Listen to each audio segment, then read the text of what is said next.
It starts like this. Now, while Paul was waiting for them at Athens, his spirit was provoked within him as he saw that the city was full of idols. And so I want to use Paul as a template for what we as Christians are to do, how we are to introduce people to Jesus. And we've spoken on this before, but I want to repeat it and bring it up in a little bit more detail.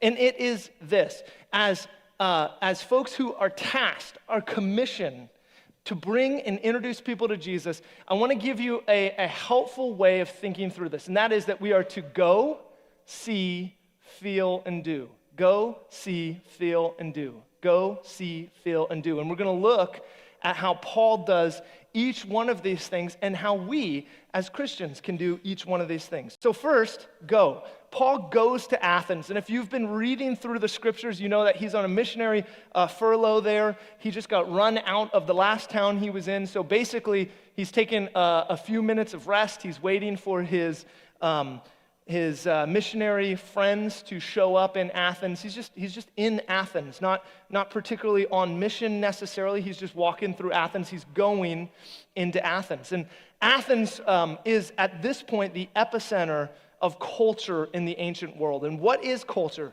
Culture is education, it's art, it's entertainment. And Athens had all of it. First, education, literature, philosophy.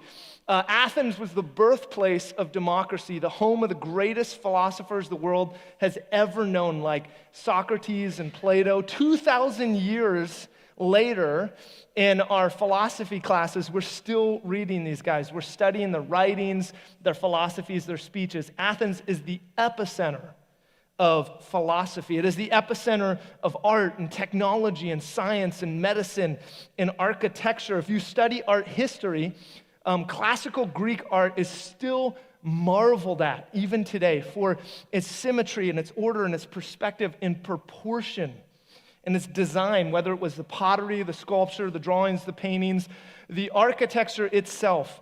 The Acropolis is world-renowned, set on top of the hill in Athens.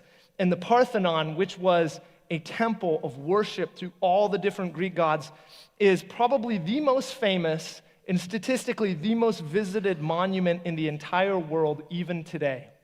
And in ancient times, there was a statue of Athena, the goddess of victory, that was built several stories high, and she held a golden-tipped spear.